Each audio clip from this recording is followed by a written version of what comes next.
Welcome to Hoosier National Forest. Today I'm going to show you guys how to get to Hoosier National Forest, what to know when you come down here to go dispersed camping, what to look for when you go dispersed camping, how much does it cost, how many vehicles can you fit in a site. I'm going to answer all of that stuff. So join me in old Nessie, my Nissan Pro-4X, and let's go have some fun.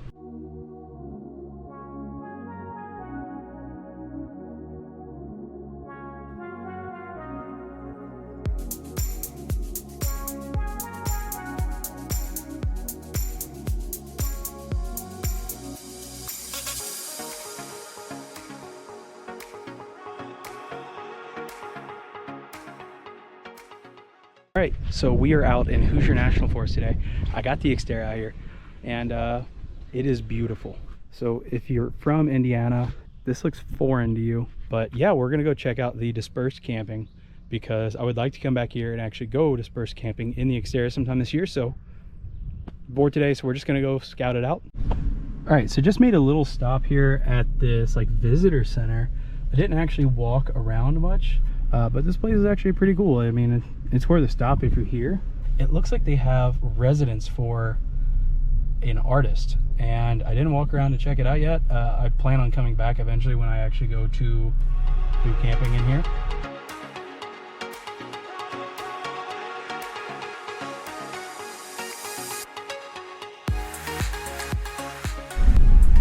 All right, so I'm about 5 minutes from the quote-unquote dispersed camping location.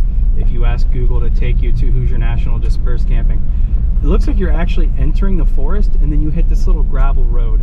By the way, normally I would not be filming while I'm driving, but this doesn't look like a road. This just looks like a trail that goes back to the dispersed camping. So it's pretty interesting back here. I will update you on what changes. Little vehicle right there. You know what? Hold on, this might be the very first section like dispersed camping. I don't want to sit there and record that guy's campsite, but that was a campsite. All right, well, I guess I found dispersed camping. Update. It's on the right. All right, we found something. I think this is an empty spot. My GPS just randomly said, your destination's on the right. This just looks like a single little camping area. So let me get set up. Let's just take a look around. And it seems I have found one of the just random dispersed camping spots. This one looks pretty muddy. I'm gonna see if there's gravel because this can get kind of slick. Now, I think we just got some rain last night, but it really wasn't anything too crazy. I think this is just a side effect of people just coming in and out. It's gonna get a little sloppy. You can see where somebody's backed up there to sleep, somebody backed up here to sleep. I was originally gonna bring the Xterra all the way through, although this gets a little tight, so I just decided not to. Yeah, so if you look up on Google Maps dispersed camping, this is what you find. Which, to be honest, this is a pretty sick little camping spot. So just a little pan for you guys. This is the camping spot and it's full view. It's kind of off the gravel a little bit. Honestly, I think if you back your truck up in here, this would be a really cool place to camp. I'm gonna be quiet for a second. Listen to some of the birds.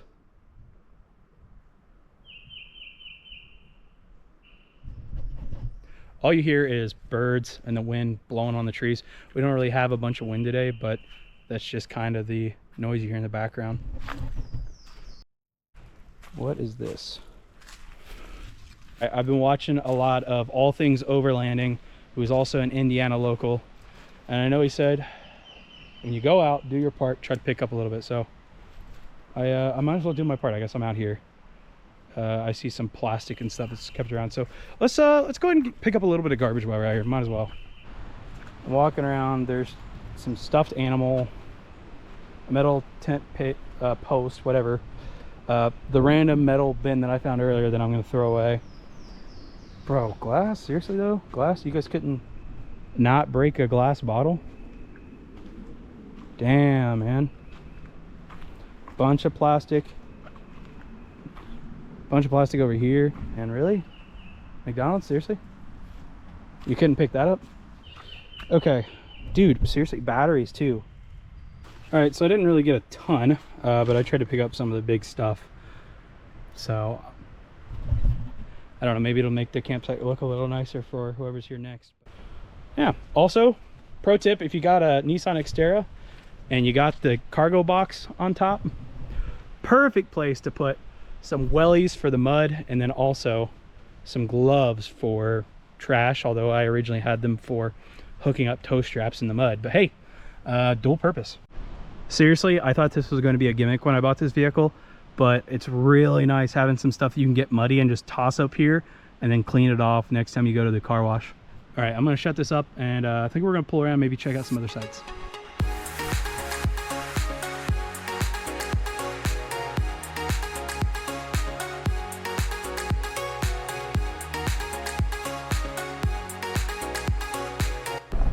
So here's another site. I don't really want to stop, but this one looks like it's quite muddy to get into, maybe not quite as big, and it's also not near as far off the trail.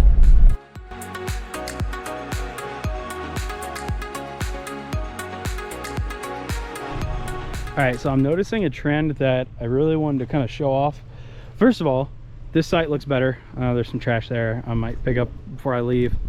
Some of these spots aren't really the easiest to get into if you're just driving a car. This is actually pretty muddy and a little bit slick.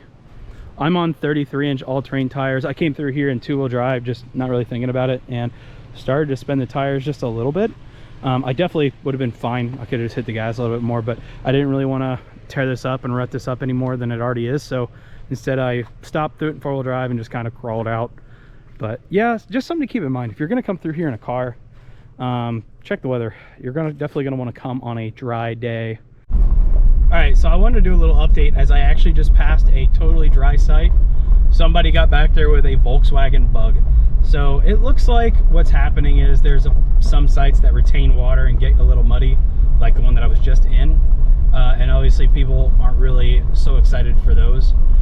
So that might explain why that one didn't have anybody in it and the dry spot did. So yeah, I think you are fine to come down here in just a car, but just keep in mind you're going to be a little limited on some of the sites. I don't think it should be too bad though.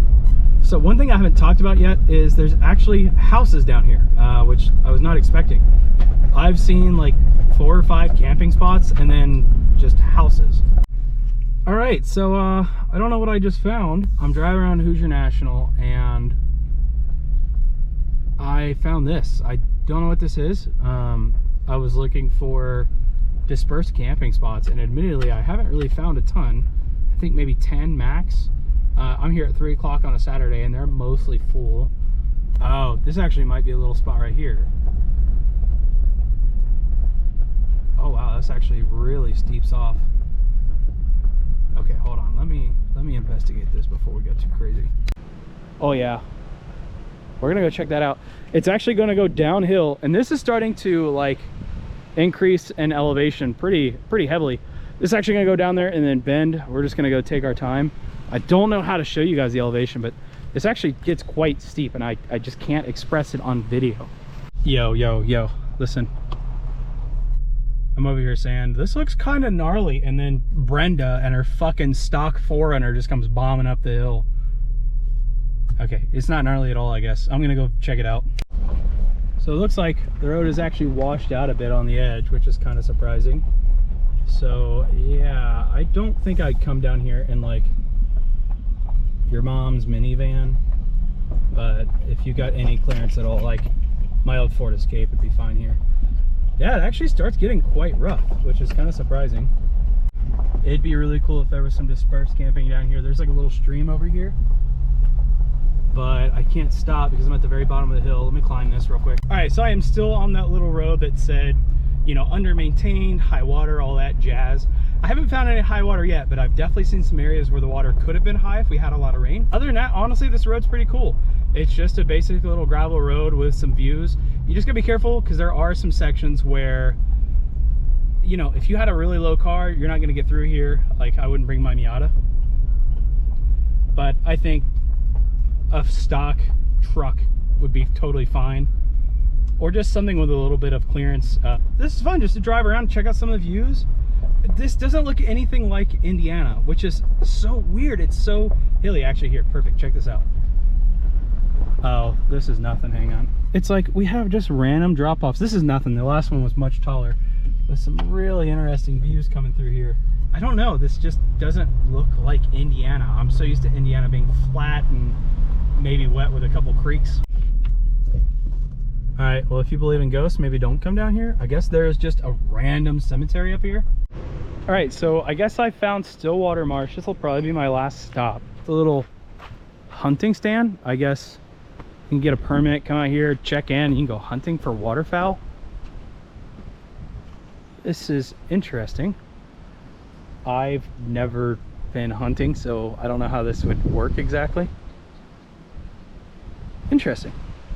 All right, so I'm stopped just for a minute. I want to answer a couple questions. First of all, what do you need to bring when you come down here to go camping? Well, whatever you would need if you're totally off the grid.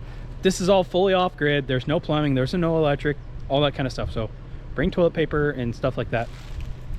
You should also know the closest gas station and Kroger or grocery store, whatever, is probably like 30 to 40 minutes away. So I'd recommend stopping in Nashville, Indiana. You go ahead and pick up everything you're gonna need when you actually come camping. And maybe pack an extra set of ice, because like I said, you will be driving around for a bit. Now, I am on 33-inch all-terrain tires, and I've got a rear locker, four-wheel drive. Do you need that? No. As long as you don't go down the one road that says unmaintained, high water, don't go down this, you're gonna be fine. You can come down this in a Toyota Avalon or whatever sedan you have. The sites are going to be a little bit more limiting. I actually went through one that's actually got a decent little mud bog entering it. They're not all like that. Today, the good dry sites are all picked up because I'm down here at 4 o'clock on a Saturday, so these people have probably been here since Friday. How much does it cost? I don't think anything. I have stopped at multiple stops so far, and I've not paid. There was never like a gate. How many vehicles can you get per site? If you're like me, you're gonna camp in the back of your vehicle. Most of my friends are doing the same. I would recommend coming down here with a convoy of 3 people max. You might be able to make 4 people work in a couple sites, but after 3, it's gonna get a little bit tough. Also keep in mind, you're gonna wanna come down on a decent time on Friday, because these sites are gonna pick up pretty quickly, especially the good sites. Now, how do you actually find dispersed camping? It's surprisingly easy. Google dispersed camping, Hoosier National Forest. It's gonna take you right to one of my favorite spots so far. So getting here is super easy. I've actually had cell coverage most of the visit. I've had my maps up the entire time, so getting in and out of here is going to be a breeze. All right, so if you guys want to see more videos, I'm actually going to be coming back here and going camping in the near future, so definitely leave a like. Also follow for some autocross content as well as some overlanding and off-roading content. I better get back to driving around.